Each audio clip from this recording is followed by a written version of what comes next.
Halo, Assalamualaikum. Di video kali ini kita akan coba memperbaiki HP Oppo A53. Jadi kronologinya adalah user di sini mencoba untuk mengganti LCD sendiri. Ini sudah dibawakan ya, ini LCD dari beliau. Dan ketika diganti LCD-nya itu berkedip atau flicker gitu. Nah, jadi permasalahannya seperti itu. Dan di sini kita akan coba cek. Kita nyalakan dulu ini ya, ini kita nyalakan LCD-nya dan dia akan flicker, dan flickernya itu kurang dari 1 menit ketika LCD menyala. Ketika sudah dinyalakan kurang dari 1 menit dia akan berkedip. Nah, ini sebelum beliau mencoba ganti LCD itu masih normal, tapi ketika beliau mencoba untuk mengganti LCD-nya dia seperti ini. Nah ya, flicker seperti ini, dia berkedip LCD-nya. Nah, seperti ini. Ini terjadi ketika layar dinyalakan, ya, kondisi on kurang dari 1 menit, ya, 30-an detik lah kurang lebih ya. Ketika sudah menyala selama 30-an detik, dia akan terjadi flicker seperti ini. Oke, masalahnya seperti apa? Nanti kita akan coba cek ya. Ini kita matikan dulu HP-nya.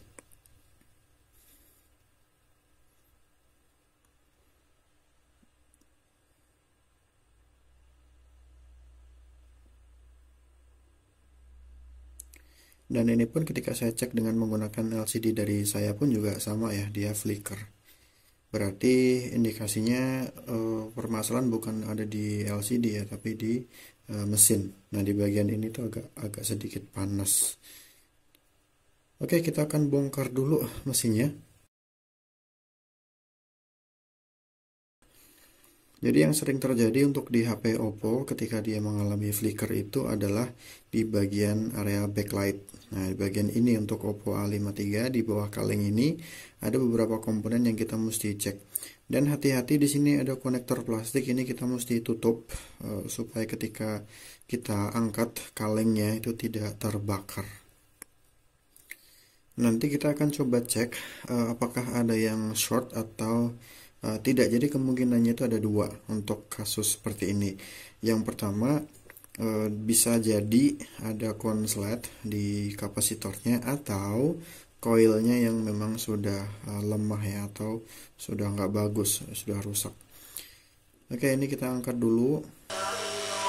Nah, sudah kita angkat. Nah, ini kenapa kita tutup ya, biar konektornya nggak terbakar gitu. Nah, ini. Oke, kita akan fokus di area ini. Kita akan coba cek dengan multimeter.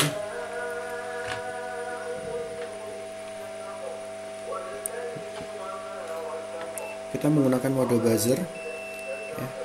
Probe warna merah kita letakkan di ground, probe hitam kita pakai untuk ngetes. Nah, ini ketika dites dia berbunyi semuanya, banyak kapasitor yang berbunyi karena memang mobonya ini masih panas ya. Jadi kalau misalkan dia masih panas, pembacaannya dia akan ngawur. Oke, ini sudah cukup dingin, kita akan melakukan testing lagi. Kita cek di setiap kapasitornya. Kapasitor yang normal satu berbunyi, sisi yang lain harus diam, tidak boleh berbunyi, itu normal. Tapi kalau dua-duanya berbunyi itu pertanda ada yang short. Dan kalau ada yang short itu kita juga mesti memastikan ya nilai ohmnya itu berapa. Kalau dia 1 ohm ke bawah, nah itu bisa dipastikan dia short. Tapi kalau misalkan dia 3 ohm, 4 ohm, 5 ohm, itu buzzer akan berbunyi tapi belum tentu itu short. Nah, ini 4,5, ini berbunyi ya, 3, nah kalau ini ground ya, 0,01 ohm. Ini kalau misalkan 3 ohm, 4 ohm, 5 ohm itu berarti bukan short. Oke, untuk kapasitor di sini saya cek nggak ada yang rusak, berarti indikasinya ada di bagian koilnya ini.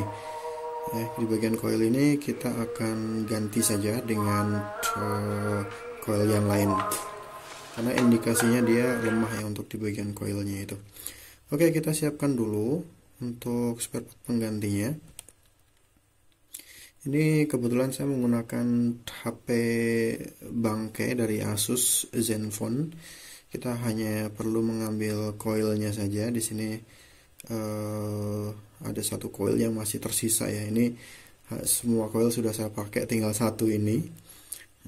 Ini kita lepas dulu.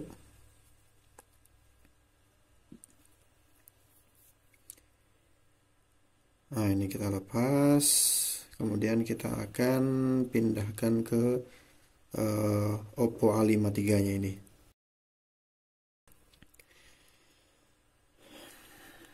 Nah, ini hati-hati, jangan sampai suhu panasnya ini langsung menghadap ke konektor atau terkena konektor.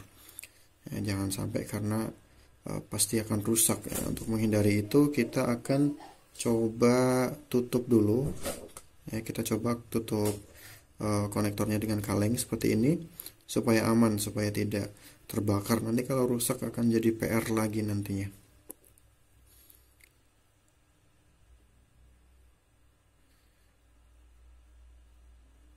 Oke, ini kita lepas. Hati-hati jangan sampai menyenggol kapasitor di sekitarnya. Kemudian kita ganti dengan coil yang kita ambil tadi dari bangkai mesin Asus.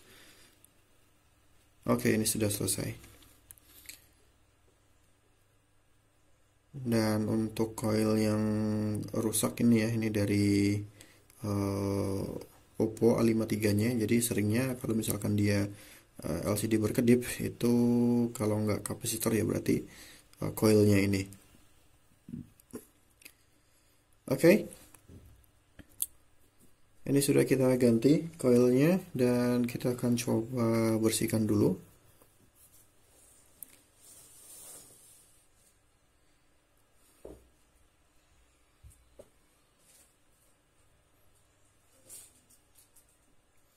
Nah, di sini untuk di bagian seal karet pelindung konektor kita lepas ya, karena ini salah satu bagian yang gampang terbakar kalau kita blower. Oke, kita bersihkan dengan pembersih cairan pembersih elektronik di sini. Kita bersihkan seperti ini, jangan sampai ada flux yang masih tersisa di motherboardnya. Ya, kita bersihkan semuanya.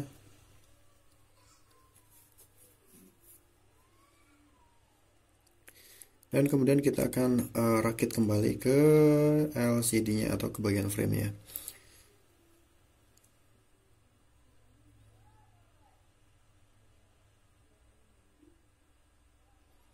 Pastikan semua konektornya terpasang dengan baik. Dan untuk pemasangan baterai ini yang paling terakhir, jangan dipasang dulu kalau misalkan semua konektor belum terpasang. Jadi untuk soket baterai harus dipasang di bagian paling belakang ya, paling terakhir. Oke, ini kita coba tes nyalakan. Apakah ketika dinyalakan selama 30 detik dia masih flicker atau tidak.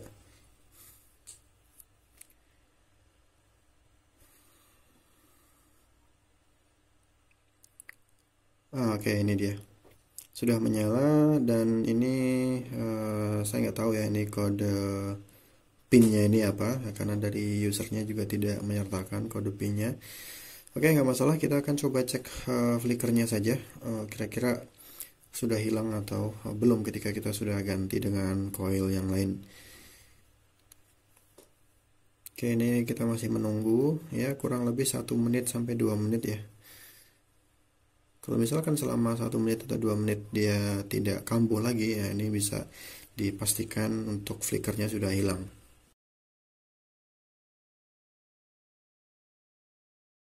Nah, ini saya rasa sudah aman ya. Tadi ketika awal-awal saya cek itu malah 15 detik atau 20 detik itu sudah mulai flicker ya. Ini 1 menit lebih dia tidak berkedip. Nah, ini insya Allah aman.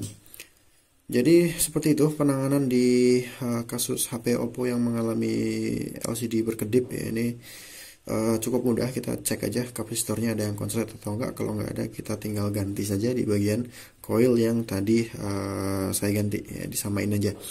Oke, untuk di video kali ini mungkin itu yang bisa saya sampaikan, dan sekarang kita hanya perlu merakit ulang semua komponennya dan tidak akan saya videokan. Oke, terima kasih sudah menonton, semoga bermanfaat dan kita akan bertemu di video yang akan datang. Terima kasih, assalamualaikum.